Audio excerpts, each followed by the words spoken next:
இலங்கையின் முதற்தர சுற்றுலாத்தலம் ரீச்சாவின் மாபெரும் உணவு திருவிழா செப்டம்பர் மாதம் 5, 6 மற்றும் 7ஆம் தேதிகளில் இன்றைய டிக்கெட்டுகளை பெற்றுக் கொள்ளுங்கள். மகள் லண்டனில் கல்யாணம் பண்ணி சந்தோஷமாக இருக்கான். அவள் கல்யாணம் பண்ண சந்தோஷத்தை பார்த்து நான் நினச்சேன், மனைவியும் நான் நினச்சேன், இது மாதிரி கல்யாணம் மற்ற பேருக்கு செஞ்சு கொடுக்கணும்.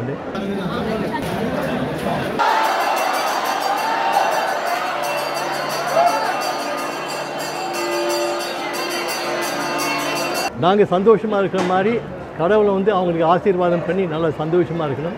அதுக்காக தான் நாங்கள் இப்படி பண்ணோம். பெண்களை தலைமைத்துவமான குடும்பங்களுக்கு தாங்கள் வாழ்வாதார உதவி திட்டம் வழங்க வேண்டும் என்று சொல்லியிருந்தார். ஆகையால் இன்னும் ஒரு சிறிது இது ஒரு இப்போ நெருக்கடியாக இருக்கிறபடியாக இன்னொரு 2-3 மாதம் கழித்து வாழ்வாதார உதவி திட்டமும் அவர்கள் வழங்க இருக்கின்றார்கள்.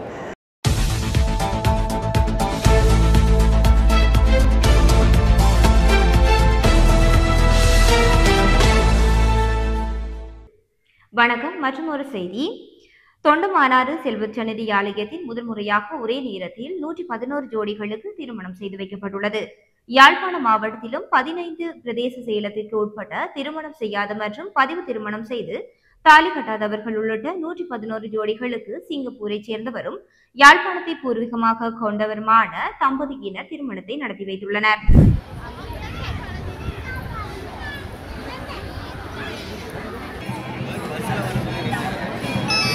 நாங்களாம் சிங்கப்பூர்லேருந்து வந்திருக்கோம். மகள் லண்டனில் கல்யாணம் பண்ணி சந்தோஷமாக இருக்கான். அவள் கல்யாணம் பண்ண சந்தோஷத்தை பார்த்து நான் நினச்சேன், மனைவியும் நான் நினச்சேன், இது மாதிரி கல்யாணம் மற்ற பேருக்கு செஞ்சு கொடுக்கணும். அதுக்காக நேர்த்திக்கடன் பண்ணோம். ஒரு 108 பேருக்கு தம்பதிகளுக்கு பண்ணணும். 3 வருஷம் கஷ்டப்படுறோம், எப்படி பண்ணுறது. இந்தியாவில் பண்ண பார்த்தா முடியல. கடைசியாக ஜெர்மனி எனக்கு ஃப்ரெண்ட் வந்தது. அவர் கரெக்டாக ஆளெல்லாம் செலக்ட் பண்ணி அவர் இந்த நல்ல ஒகேஷனை பண்ணார்.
இதுக்கு தனியாக காணாது.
தாலி 4 கிராம் தாலி, வேறு வந்து வேஷ்டி சால்வை கூரை சாரி, வேறு வந்து 10,000 ருபீஸ். அவ்வளோதான் ஜெயம். வேறு என்னென்ன கொடுத்தோம்? எல்லாம் இதர செலவு எல்லாம். அவங்க சந்தோஷமாக இருக்கிறது தான் முக்கியம். நாங்கள் சந்தோஷமாக இருக்கிற மாதிரி கடவுளை வந்து அவங்களுக்கு ஆசீர்வாதம் பண்ணி நல்லா சந்தோஷமாக இருக்கணும். அதுக்காக தான் நாங்கள் இப்படி பண்ணோம். பூர்வீகம் யாழ்ப்பாணம். பூர்வீகம் அப்பா வந்து யாழ்ப்பாணம் பிறந்தார், அம்மா சிலோன்னா, ஆனால் சிங்கப்பூரில் பிறந்தார். பூர்வீகம் யாழ்ப்பாணம். இவ அளவட்டி. ஒரு விஷயத்தை செய்யணுன்ற யோசனை ஏன் வந்தது? நான் இப்போ என்னோடய மகளோட கல்யாணத்தை வந்து நான் லண்டனில் ஒரு சிறப்பான இடத்துல நடந்து பார்த்தேன். அப்போ நான் நினைப்பேன் இவ்வளோ பணம் செலவழிக்கணும் ஒரு கல்யாணத்துக்கு. இந்த பணத்தை வந்து ரொம்ப பேருக்கு செலவழித்து ரொம்ப பேர் குடும்பத்தை சந்தோஷப்படுத்தாந்து அந்த எண்ணம் அப்போ வந்தது. அந்த சந்தோஷத்தை வந்து மற்றவங்க சந்தோஷப்படுத்த அது மாதிரி சந்தோஷப்படுத்தவங்க மற்ற தம்பதிகள் இருக்க அது மாதிரி சந்தோஷம் பார்க்கணும்னு நினச்சேன். மகளும் கணவரும் சந்தோஷமாக இருக்காங்க. அது வந்து நன்றியாக கடவுளுக்கு நான் வந்து இது பண்ணுறேன். நன்றிக்காரன் மாதிரி. இப்போ இதை பார்க்க எப்படி இருக்குது? எனக்கு ரொம்ப சிறப்பாக இருக்குது, ரொம்ப சந்தோஷமாக இருக்குது. எல்லாரும் ரொம்ப சந்தோஷப்படுத்துகிறாங்க, ரொம்ப சந்தோஷமாக இருக்கேன். நல்ல செழிப்பாக நடந்துருக்குது. கடவுளுக்கு ரொம்ப நன்றி சொல்கிறேன். இது மாதிரி ஓகே இந்த சந்தர்ப்பத்தை கொடுத்து நாங்கள் சந்தோஷமாக இருக்குது. அவங்க நல்லா இருக்கணும். கல்யாணம் பண்ணுறது ஒரு விஷயம், ஆனால் சந்தோஷமாக கல்யாணம் பண்ணி இருக்கணும். நாங்கள் கல்யாணம் பண்ணி 41 வருஷம் ஆச்சு. இதுதான் மூத்த மகன், அவர் மனைவி. அவங்க கூட சந்தோஷமாக இருக்காங்க. அது மாதிரி இருக்கணும்.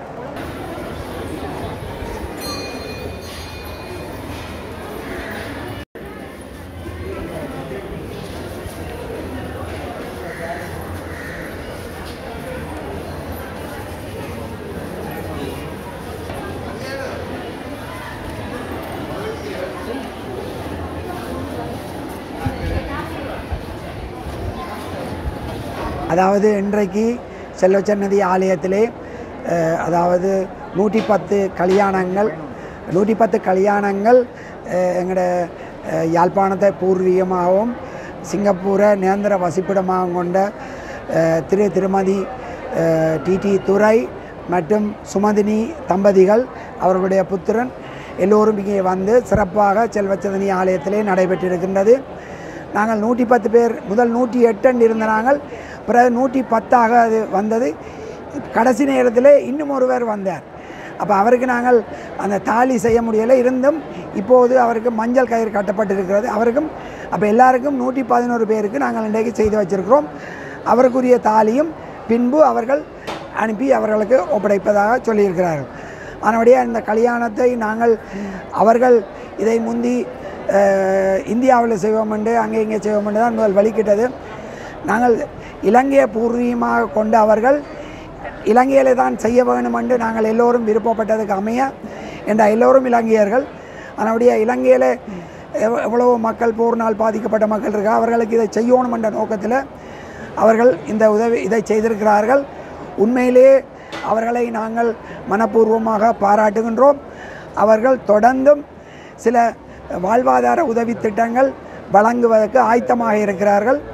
அவர் என்ன நேற்று ஏர்போர்ட்லேருந்து வரைக சொன்னார், இந்த உமன் ஹெடேக் ஃபேமிலி, அதாவது பெண்களை தலைமைத்துவமான குடும்பங்களுக்கு தாங்கள் வாழ்வாதார உதவி திட்டம் வழங்க வேண்டும் என்று சொல்லியிருந்தார். ஆகையால் இன்னும் ஒரு சிறிது இது ஒரு இப்போ நெருக்கடியாக இருக்கிறபடியாக இன்னொரு 2-3 மாதம் கழித்து வாழ்வாதார உதவி திட்டமும் அவர்கள் வழங்க இருக்கின்றார்கள்.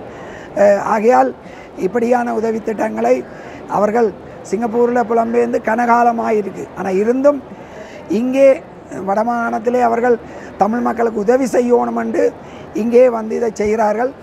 ஆனால் புலம்பெயர்ந்த மக்களும் இதை கருத்தில் கொண்டு இங்கே உள்ள மக்களுக்கு உதவி செய்ய முன்வர வேண்டும். மற்ற இந்த இதை முன்வந்து செய்ததற்காக திருமதி துரை தம்பதிகள் அவர்களுக்கும் அவர்களுடைய புத்திரர்களுக்கும் பாராட்டும் வாழ்த்தும் தெரிவிக்கிறதோடு இந்த இவ்வளவு விடயத்தையும் எங்களுக்கு ஆர்கனைஸ் பண்ணி செய்து தந்தது வந்து யாழ்ப்பாண டிஎஸ் சுதர்சன் தலைமையிலான இந்த டிஎஸ் மேலே எல்லாரும் சேர்ந்து எங்களுக்கு இந்த ஆக்களை செலக்ட் பண்ணி அதாவது தகுந்த முறையில் சரியான ஆக்களை தெரிவு செய்யணுமென்றதுக்காக ஒவ்வொரு யாழ்குடாநாட்டில் இருக்கிற 15 பிரதேச செயலகங்களில் ஊடாகவும் கிராம உத்தியோகத்தர் எல்லாற்ற உதவியோடையும் தான் இந்த குடும்பங்களை நாங்கள் தெரிவு செய்து சரியான முறையிலே இந்த திருமணத்தை நிறைவேற்றக்கூடியதாக இருக்கிறது. ஆகையால் அதைவிட கோயில் நிர்வாகமும் எங்களுக்கு பூரண ஒத்துழைப்பு தந்தார்கள். அவர்கள் கோயிலுக்கு ஒரு திருமணத்துக்கு எடுக்கிற காசை விட அரைவாசி காசு தான் எடுத்திருக்கிறார்கள். உணவு விஷயத்தில் கூட அரைவாசி காசு தான் எடுத்திருக்கிறார்கள். அப்படி இது எல்லோருடைய பங்களிப்பிலேயும் இது ஒரு சிறப்பாக நடைபெற்றிருக்கிறது.